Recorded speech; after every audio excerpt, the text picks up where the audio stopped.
Senja perlahan turun di Dukuh Parok. Langit merah seperti buah saga. Suara jangkrik mulai bersahutan. Di beranda rumahnya, Pak Samin mengelus kumisnya yang telah memutih. Asap tipis mengepul dari cangklong di tangannya. Tatapannya kosong, menembus batas cakrawala. Dukuh Parok, sebuah desa kecil di tengah hamparan sawah Jawa, masih diselimuti aroma mistis. Kepercayaan leluhur dijaga dengan kuat. Setiap fenomena alam, setiap pergantian waktu, selalu dihubungkan dengan kekuatan gaib yang tak terlihat. Bagi penduduk Dukuh Parok, dunia tak hanya sebatas yang terlihat mata. Ada dunia lain, dunia mistis, yang hidup berdampingan dan memengaruhi kehidupan mereka. Pak Samin, seorang petani yang taat beribadah, tak pernah mengabaikan kearifan lokal desanya. Ia percaya akan keberadaan makhluk halus. Ia percaya akan hari baik dan buruk. Ia percaya akan kekuatan doa dan mantra. Namun, ia juga percaya bahwa hidup harus dijalani dengan penuh keikhlasan dan kepasrahan. Di sampingnya, seekor kucing hitam legam mengeong pelan. Si Belang, nama kucing itu tengah hamil tua. Perutnya buncit, siap melahirkan. Sabar, Belang. Sebentar lagi anakmu lahir, bisiknya. Malam itu, Selasa Kliwon, angin bertiup lebih kencang. Daun-daun pisang di halaman rumah Pak Samin bergesekan, menimbulkan suara gemerisik yang menakutkan. Di dalam rumah, si Belang mengeong keras, pertanda akan segera melahirkan. Pak Samin dengan setia menemani si Belang. Ia menyiapkan kain bersih dan air hangat. Tak lama kemudian, satu persatu anak kucing lahir ke dunia. 3 ekor semuanya, hitam legam seperti ibunya. Namun, ada yang aneh dengan anak kucing terakhir. Matanya, meski masih tertutup, seperti menyala dalam gelap. Keanehan lain muncul saat Pak Samin membersihkan ari-ari anak kucing. Ari-ari itu tidak membusuk, malah mengering dan mengeras seperti batu. Warnanya hitam pekat, berkilau aneh saat terkena cahaya lampu teplok. Pak Samin merasakan hawa dingin menjalar di tubuhnya saat menyentuh ari-ari itu. Perasaan tak enak mulai menyusup di hatinya. Keesokan harinya, Pak Samin bergegas menemui Mbah Joyo, sesepuh desa yang dikenal bijak dan menguasai ilmu spiritual. Ia menceritakan kejadian aneh pada malam Selasa Kliwon itu. Mbah Joyo mendengarkan dengan seksama, sesekali mengisap rokok klobotnya dalam-dalam. Itu bukan pertanda baik, Samin. Ari-ari itu harus segera kau kubur di tempat yang jauh dari rumah. Dan kau harus melakukan ritual ruwatan untuk membersihkan dirimu dan keluargamu dari energi negatif. Pak Samin mengerutkan kening. Ia percaya dengan perkataan Mbah Joyo. Namun entah mengapa ia merasa enggan melakukan ritual ruwatan. Ia merasa tidak akan terjadi apa-apa. Faye, terima kasih Mbah. Akan saya pertimbangjawab Pak Samin ragu-ragu. Mbah Joyo menghela napas panjang. Ia tahu Pak Samin keras kepala. Ia hanya bisa berpesan. Hati, Samin.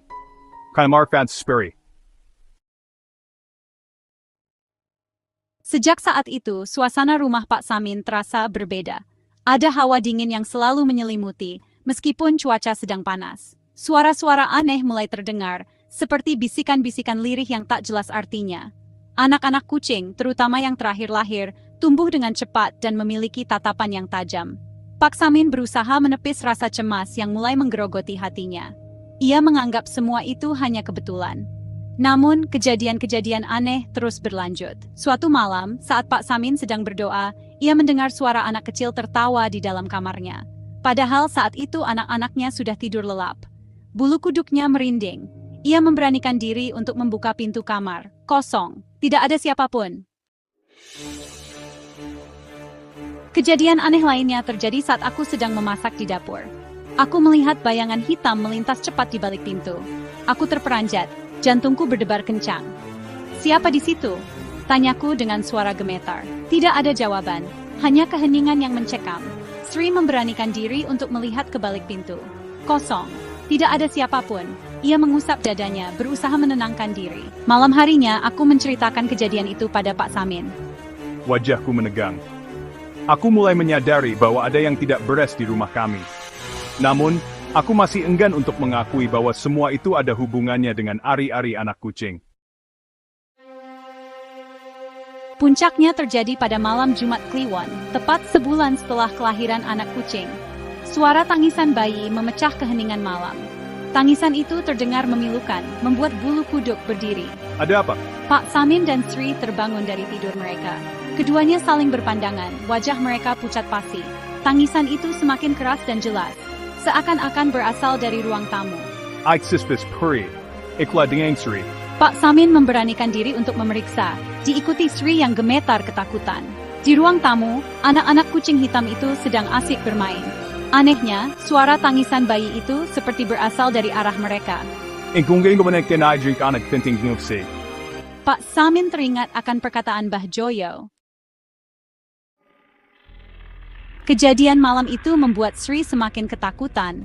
Ia mendesak Pak Samin untuk segera melakukan ritual ruwatan, seperti yang disarankan Mbah Joyo. Sudahlah Pak, kita ikuti saja kata Mbah Joyo. Aku tidak tahan lagi dengan semua kejadian aneh ini, pinta Sri dengan air mata berlinang. Pak Samin menghela napas panjang. Ia tidak bisa mengabaikan kekhawatiran istrinya. Baiklah sih, besok kau akan Bajoyo. Ia pun memutuskan untuk menemui Mbah Joyo keesokan harinya. Namun, niatnya terhalang oleh mimpi buruk yang dialaminya malam itu. Dalam mimpinya, Pak Samin didatangi seorang perempuan berbaju putih. Wajahnya pucat pasi, matanya merah saga. Ia menggendong bayi kecil yang terus menangis. Kembalikan tu. Bisik perempuan itu dengan suara melengking. Pak Samin tersentak kaget. Ia terbangun dengan keringat dingin membasahi tubuhnya. Mimpi itu terasa nyata. Bahkan ia masih bisa merasakan hawa dingin dari perempuan berbaju putih itu. Fight, to gama surprise.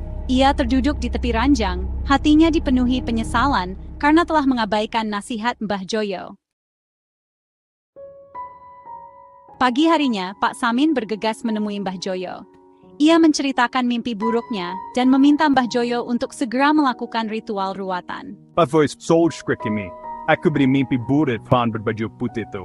Zeg, sokut engguban. Sekarang, semuanya sudah terjadi. Terlambat. Apa maksud perkataan Mbah Joyo? Apakah Pak Samin akan mendapatkan balasan atas kecerobohannya? Apa yang akan terjadi pada Pak Samin dan keluarganya?